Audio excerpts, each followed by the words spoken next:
Becky Ann Baker, you got your first ever Emmy nomination. Woo! Very excited. For the final season of Girls. This was your last chance to get nominated for this role and this character. Just tell us where you were when you found out, what that meant to you. I was getting ready to do ADR work on a NBC show called The Night Shift. And I was standing in a sound studio waiting to go into the recording studio, and my phone buzzed. It was a text from Lena saying, "I'm shrieking." And I was completely clueless that the nominations were coming out. So I said, "Why? What's up?" And all of a sudden my phone was ringing, and it was Lena screaming. She's saying, "You got an Emmy nomination." And so in front of a group of strangers, I started jumping up and down and crying, actually.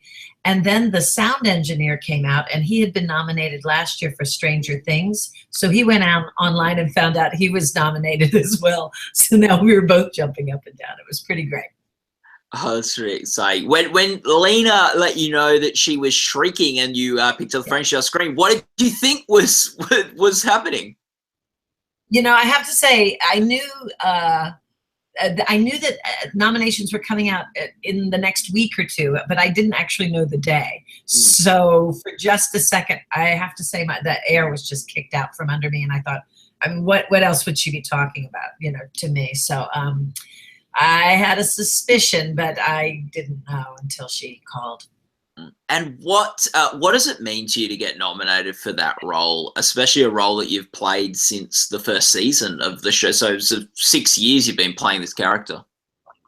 Right. I think the real honor for me, you know, obviously it's amazing to get nominated and pointed out for anything, but I think the fact that it was girls and the writing has been so spectacular all the way along, and that it's literally the best writing of my career. So to have that honored, the fact that this particular show was even more special than just having been picked out for myself, you know. Yeah. And last season, Peter Scolari, who plays Hannah's dad on the show, won the Emmy. He won. Yeah. So you know, I'm in a pretty tough category this year. I don't see the win coming. It's Carrie Fisher, and it's you know, Melissa McCarthy doing Sean Spicer, Kristen Wiig, Wanda Sykes, Angela Bassett. I'm the only one I don't know. Yeah, it's a pretty crowded field. Have you been in touch with Peter at all since the nomination? You know, I haven't. We've been traveling a lot. My husband and I were in Germany, and now he's in Dublin, and we've been back and forthing a lot. So I haven't had time to really touch base with my friends here in New York, but I am back now. Because he did it the hard way last year. He didn't even get nominated at first. I know. He came in as somebody went down with fouls or something. And, So. Yeah, so anyway, what was that? How did you react last year when Peter won that? Oh, man, that was amazing. Yeah, for him to win. For one thing, Peter is one of the dearest people in the world. He is genuinely kind and sensitive, and I knew how much it would mean to him. And when he won, I could not have been happier for anyone else in the whole world. He's just the greatest guy. Yeah, we spoke with him this year, and yeah, he was lovely. Yeah. What do you think the character, Hannah's mum on the show, how do you think she grew over the course of the 6 years? Well, I think, you know, to have your husband leave you, and this could be death, it could be divorce, it could be a lot of things, but I think the biggest growth spurt for Lorraine came when she had to face the rest of her life alone and didn't see it coming, didn't expect it. And I thought that was a pretty interesting plot point for anyone, to all of a sudden, you know, and you're not young enough to even rebound. You really are all of a sudden at a certain age facing an entirely different future than you ever thought you would have. And she didn't handle it particularly well for a while. A lot of mini breakdowns and things like that, eating gummy worms that were loaded with marijuana. But I think eventually she's landing on her feet, after a lot of screaming and yelling. Mm. And how, as an actress, did you grow over those 6 years playing her? Yeah. I mean, especially because of the writing, and I think the writing only got stronger and stronger. I think this last season, the 6th season, was pretty spectacular. Every single episode. We did change. We changed a lot. I mean, I think Peter and I missed each other a lot after he came out as a gay man, his character. And that was the only sad part for us, was that we didn't get to work with each other anymore after that. And having had a shower scene and everything else from seasons past, it was pretty dramatic. But yeah, I think the entire show grew a lot. I mean, it's a great send up and description of this millennial generation. And we were its supporting players. And I think that we got to explore a lot of different, avenues of that. Mm. And in the final season, you got to play a big role in the final episode of the series, right, where it really just focused in on you, Hannah, or your character, Hannah, and Marnie was sort of at the center of that final episode, which I imagine would have been special for you since you were in the very first scene of the show as well with Hannah. So we really you sort of bookended that show. Lorraine bookended that show. What talk us through that final episode and what it was like shooting that? Well, what was amazing was I didn't see it coming until I received, that last script.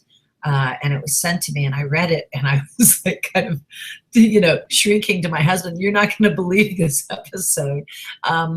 But then I realized that who do you call when you've had a baby and you need help and you're, somewhat clueless? You call your best friend and you call your mom. So I think it was, again, with the writers, a really great idea to have her finish up with her mom and her closest friend, and to kind of try to navigate the new waters of being a mother. Yeah. And I had a lot of help for her, both logical, but also just trying to get her to wake up. And, there you go. I think it has a lot to do with the mom-daughter thing. Mm. And I think in the first episode, we have you cutting her off. And in the final episode, you have her helping her with her child. How do you think their relationship grew over those 6 years, Hannah and Lorraine's? I think it's interesting because I think that they really have become closer friends. I mean, I think there is this kind of thing that happens to all adults and their adult children, where at some point you really are not finished being the parent, but you have to, they are now full on adults. And I think that we see that happen with Hannah, especially with this baby. I love the last shot of the entire series where the baby latches on, and that she's going to be okay, or at least that was my feeling as an audience member. But I think we're going to be fine. I mean, I think that to me, the optimist, Becky, not so much Lorraine, I think that she's going to be fine, and I will be there to help her. It's kind of great. Mm. What about your relationship with Lena over the course of that series? How was it different shooting that first scene with her all those years ago, and then shooting the final episode with her? It's, we were all so young, and what was amazing in that first season was here she is directing the show as well. And so we'd be in the heat of a scene, we'd be, going at it or talking or acting up a storm, and all of a sudden Lena would look up and she'd go, "And cut." You realize as an actor, she's watching that whole scene through her directing brain as well. So I think we got used to that, of how we needed to work together. What was fantastic was, even at the age when we started, she was 24 years old, and very confident in her role in all of the roles, the writing, the directing, the producing. And so I think that's what we grew as, you know, people who managed to understand and have confidence in the fact that this show was in incredibly capable hands from the top down, you know, and Lena was the heart of that. Mm. What do you think, Becky, was the most special thing about working on Girls? You know what? Here in New York, it was considered the best job in town. Everyone was angling to get in on this crew, and in every essence, because first off, it was beautifully produced, and we didn't have those crazy 16-hour days because everyone knew what they were doing. Pretty much the crew we started with in the very beginning stayed intact for the 6 seasons because it was such a creative set and such a happy set. So because we all knew each other so well and had each other's backs, it was easy to get through a day of shooting, you know, crazy scenes, but we were always out of there, you know, earlier than most sets. So that's just insight into, I think, really how happy that set was in terms of production and producing and writing. Mm. And what was your favorite scene over all the years on the show? I have a few. Doing a nude scene in your 50s was, you know, no one had ever asked me to do that, so that was pretty interesting. But I also loved the dinner scene in the episode where Peter has come out to me as a gay man, and we're in a very public situation right after I'm trying to process this information. And I think that dinner table scene is one of my favorite things I've ever done in my life. It was where I'm both having a breakdown but also finding it incredibly funny. Mm. And when you got those 16-hour, the non-16-hour days, the short days on set, what do you guys do if you clock off early? Like, was there stuff you guys would all do? You're like, oh man, like we don't need to keep shooting now. We can go do something else in New York. No, we did. It was let's see, Peter and I ended up, he and his wife and my husband and I ended up going to see several theater things together. You know, we'd find things to do together, which was a lot of fun.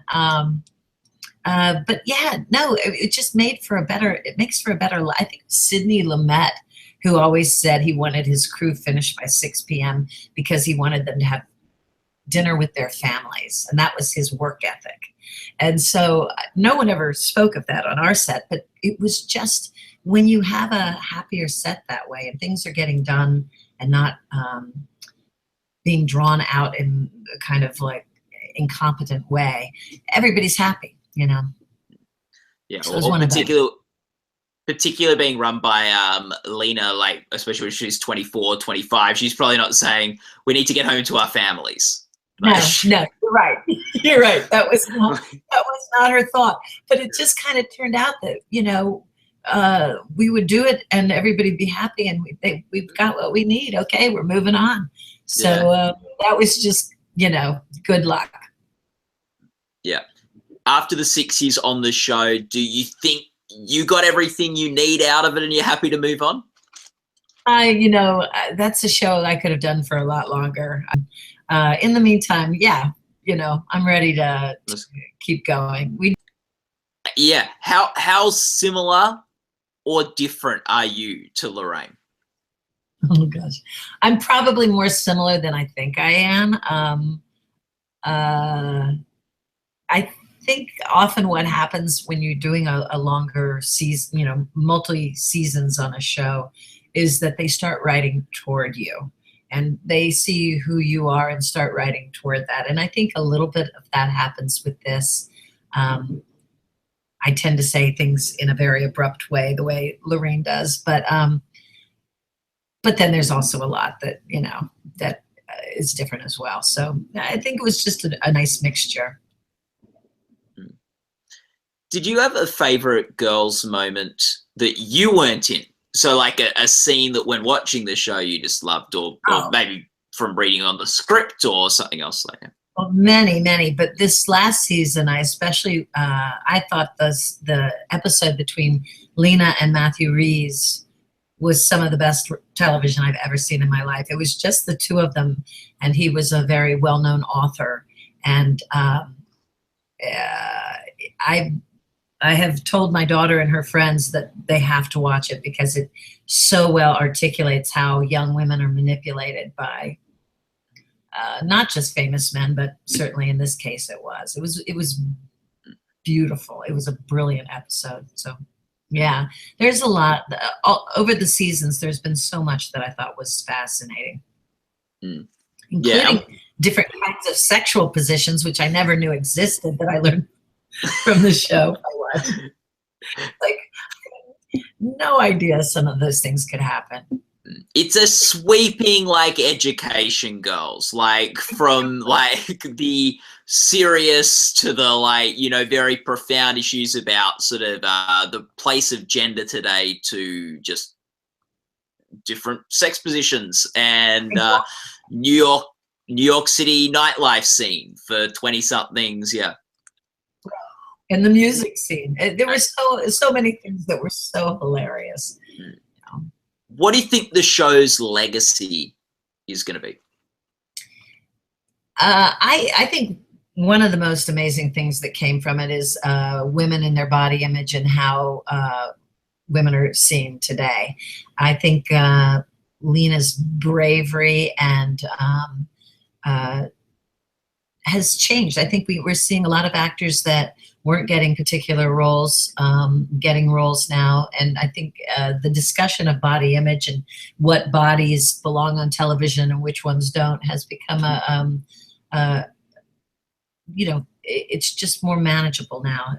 You know, when I was a young actor and was a little more fuller figured, you know, it was, you only saw the blonde, really teeny little pretty girls, you know. So I think that has been a huge legacy for the show, is Lena's treatment of women and their images.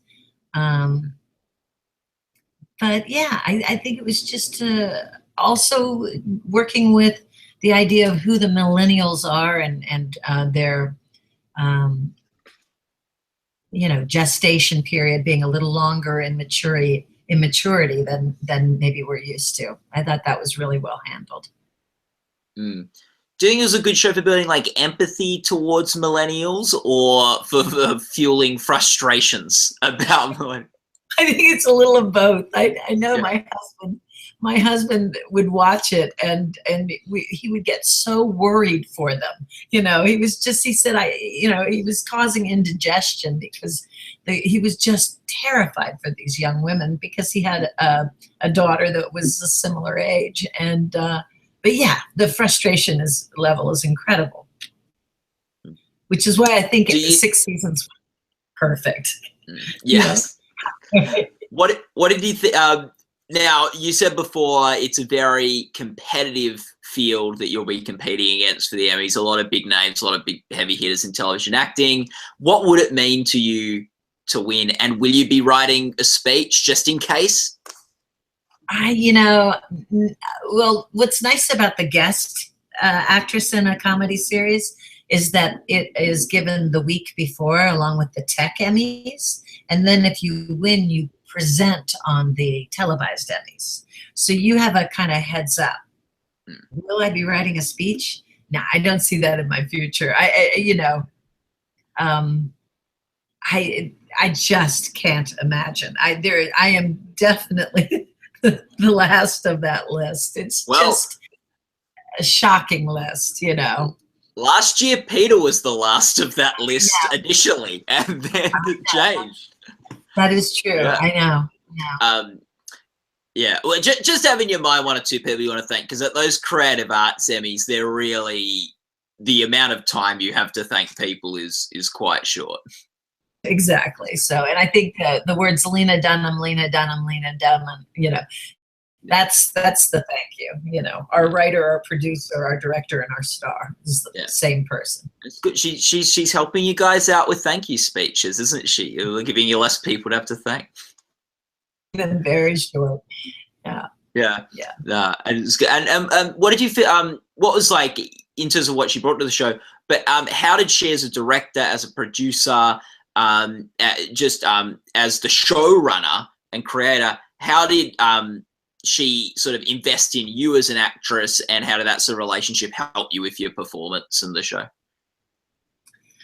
Oh, that's you know, it's interesting because our relationship from day one was so easy. I mean, we just we never had to analyze the scenes. We never had to like nitpick or discuss, or, you know, we just did it. And I think that the effortlessness of our relationship ended up being so helpful on the screen as well as in real life. I mean, it's just, you've spoken to her, I know. She's one of the smartest people I've ever met. She's truly bright in so many ways, and beyond just the creative process.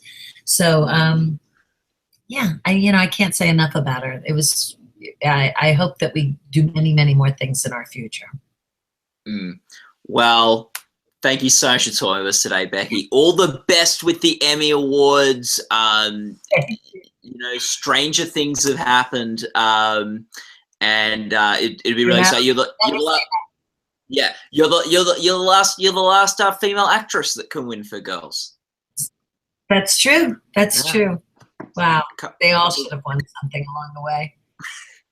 Yeah. So thanks so much, Becky. All the best. Okay, thanks so much. It was great talking to you.